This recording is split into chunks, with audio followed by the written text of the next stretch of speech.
duda que es muy interesante el tema que vamos a estar hablando. Por eso ya estoy con el doctor Gastón Trocero para hablar acerca del bruxismo. ¿Qué es el bruxismo? Vamos a hacer el ejemplo. ¿Cómo era el que hacer el...? Me quedé colgado con la... ¿Verdad? Con el sí. Doctor, ¿vos cobrás insalubridad también? Tenemos que cobrar nuestro tratamiento, en los tratamientos. O sea, sí, yo creo que va, ¿no? Se le aumenta un poquito al paciente la insalubridad, pero... Pero tanto así como la gente no, del Congreso. No. Tanto así no. Yo creo y que... es una vergüenza porque los recolectores de basura es un trabajo mucho más insalubre que ese. Qué buen ejemplo. Qué buen ejemplo. Por dar un ejemplo. Y no ganan ni sueldo mínimo. No ganan ni sueldo mínimo. Bueno, vamos a hablar acerca del bruxismo. Vamos a empezar por las criaturas. ¿Qué te parece? Bueno, hay dos tipos de bruxismo. El bruxismo que es el normal y el bruxismo patológico. Le explicamos a la gente qué es esto. Cuando relinchan los dientes. Cuando aprietan. En realidad el bruxismo es el apretamiento de los dientes. Lo que pasa es que aprietan tan fuerte que en un pequeño movimiento se sienten los ruidos. Y esos ruidos es el rechinamiento de dientes, que normalmente se dice, pero en realidad no es rechinar, es apretar. Apretar. Bueno, en los niños es normal el bruxismo. ¿Hasta los cuántos años? Más o menos hasta el cambio de la dentición completa, que sería más o menos entre los 9 y los 12 años. Okay. ¿Por qué? Porque el niño necesita estimular el crecimiento óseo de los maxilares, tanto el maxilar superior como el maxilar inferior. Okay. Entonces, uno de los condicionamientos que es para estimular ese crecimiento es el apretamiento. Okay. El hueso se estimula cuando se le da trabajo. Okay. Entonces, si los chiquitos en la casa, la menina tiene 4 años y está durmiendo y de repente hace... Y el ruidito ese. Ahora, hay dos tipos, claro. Hay dos tipos también de los niños de bruxismo. Está el normal y después está el otro que no es, también está dentro de lo normal, pero cuando es excesivo es por otras causas también. Como tanto el bruxismo en niños como en adultos produce una sensación de placer, porque uno libera tensiones. Cuando uno aprieta, siente que está liberando una energía que está sobrando por algún lado. Sí, pero los adultos, cuando soltamos acá esta parte de la mandíbula, duele todo. No, eso es otra cosa. Eso es otra cosa. Ya vamos a llegar ahí. Cosa completamente diferente. Ya vamos a llegar ahí. Bueno, cuando en los niños, por ejemplo, tienen parásitos, ¿sí? Entonces tienen un estado de tensión que no es el normal, ¿sí? Están ansiosos y liberan la tensión con el bruxismo normal cuando tienen, por ejemplo, este tipo de patologías como parásitos que les pica la colita y todo eso, están nerviosos todo el tiempo, entonces liberan esa tensión bruxando, entonces hay un bruxismo excesivo, que está dentro de lo normal, pero es excesivo culpa de los parásitos. Eso no significa que niño que bruxa tiene parásitos, no, se los relaciona. Claro, eso podría ser uno de los casos. Las mamás dicen, tiene parásito porque está rechinando los dientes, pero no es directamente proporcional al daño, ¿verdad? Bueno, ahora doctor, vamos al medio. Bueno. Vamos a los chicos de 12 años y vamos hasta la adolescencia. ¿Qué pasa si el bruxismo sigue y ya se va notando ya el desgaste de los dientes ya permanentes? En realidad no es que sigue, sino que pasan las etapas, se cambia la dentición, ¿sí? Y cuando uno ya tiene la dentición definitiva, ¿sí? Esa dentición, el acople de la dentición tiene que ser perfecto. Cuando hay una imperfección en ese acople, ya sea porque falta un diente, porque hay una restauración que se hizo alta o porque un diente sale torcidito, la mandíbula tiende, voy a mostrarlo con esto para que se entienda, la mandíbula tiende a irse hacia adelante, adelante para acomodarse. Ese movimiento que es hacia adelante, protrusivo, ¿sí? Lo único que el organismo puede contrarrestar eso es apretando.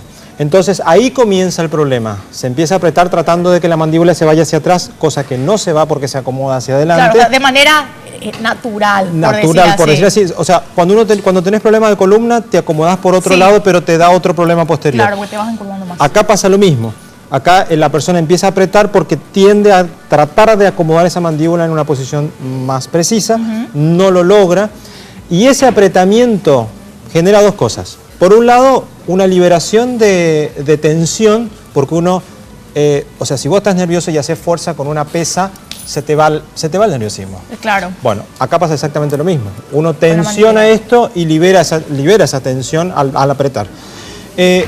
Por un lado eso. Por otro lado, el apretar muy fuerte, nosotros tenemos en los dientes receptores que mandan información al cerebro, en donde le dice con qué presión nosotros estamos apretando, para que el cerebro revuelva la información y le indique a los músculos con qué fuerza uno tiene que apretar. Por eso, cuando mordemos algo suavecito, apretamos con una cierta presión, cuando mordemos algo duro, apretamos con otra presión. Claro. Eso es un sistema muy complejo que tenemos de retroalimentación, ¿sí? Sí. Todo neuronal. Sí. El diente, al apretar muy fuerte, esa sensibilidad la pierde. Entonces, el cerebro ya no sabe con qué presión tiene que apretar. Claro, con qué intensidad poder... Con qué intensidad.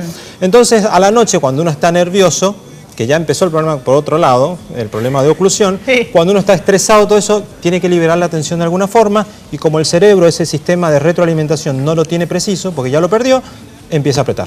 Y ahí empieza un proceso que es un círculo vicioso, ¿sí? En donde vos cada vez apretás más, cada vez tenés menos sensibilidad, y eso conlleva en un futuro los problemas que tenemos del bruxismo. Me dijiste, doctor, ¿el cuánto por ciento de la persona adulta tiene este problema? Entre el 90 y el 95%. Casi todos. Casi todo el mundo bruxa de Casi noche. todos. De noche, y muchas personas bruxan de día Y también. bueno, por eso hay gente que de repente no se percata y después uno cuando duerme, ¿no? Y le dice, ¿estuviste? Y pues dice, relinchadito los dientes, ¿no? Exacto. Ahora, reaccionando. ¿qué pasa con la persona adulta que ya tiene este inconveniente, que ya no sabe con qué, o sea, es como que el cerebro, como explicaba recién, ya no Perdió- define la intensidad Eso, perdió de todo el- bruxar?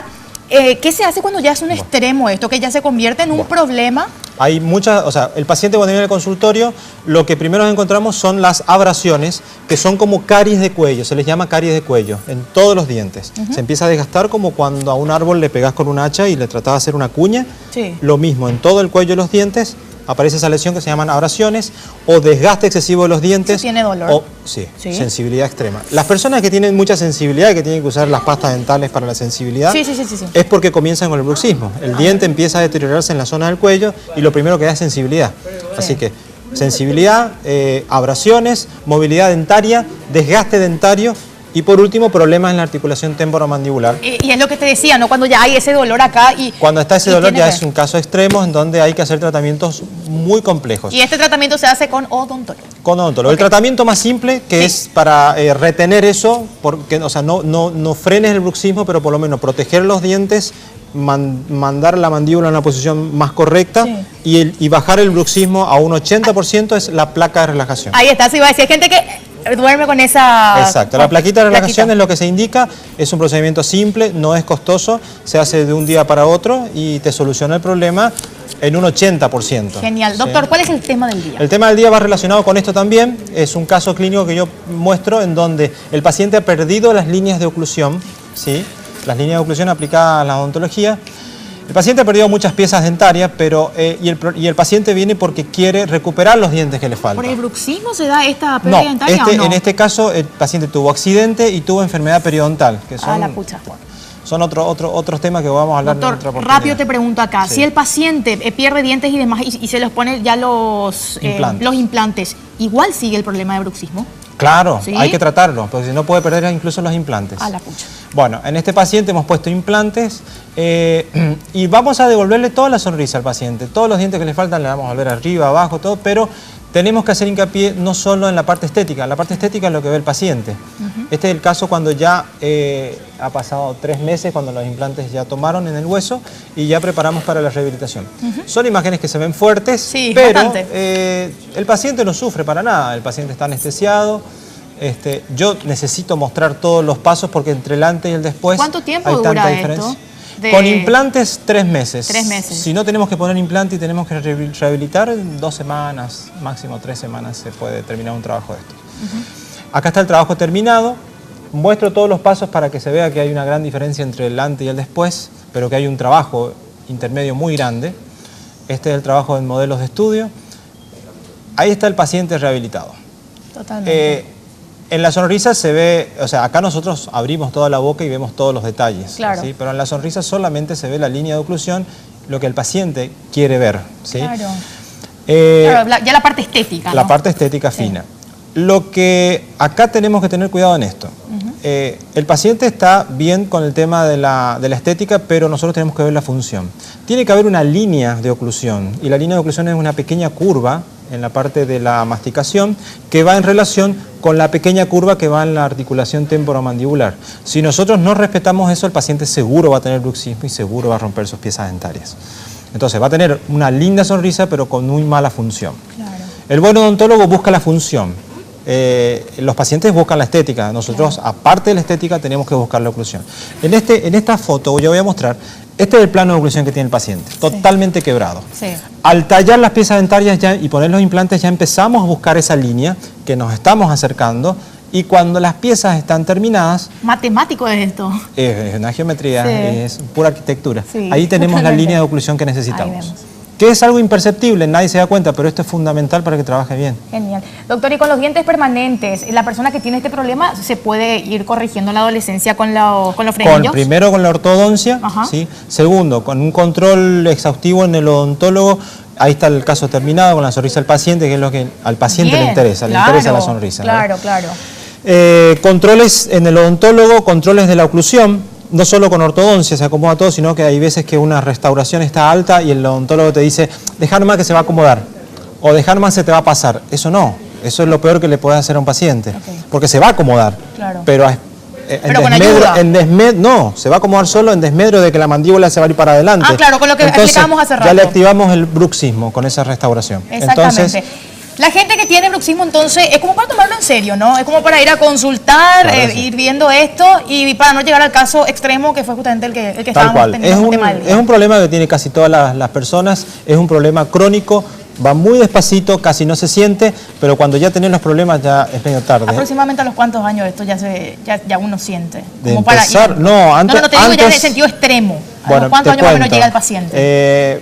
Si hablamos de 10 años atrás, se hablaba de 50 años. Sí. ¿Y hoy ahora, 25 años ya vienen pacientes con casos extremos. Por Dios, o sea, cada vez, gente joven. Y cada vez se va incrementando y se va bajando la edad límite, se va bajando.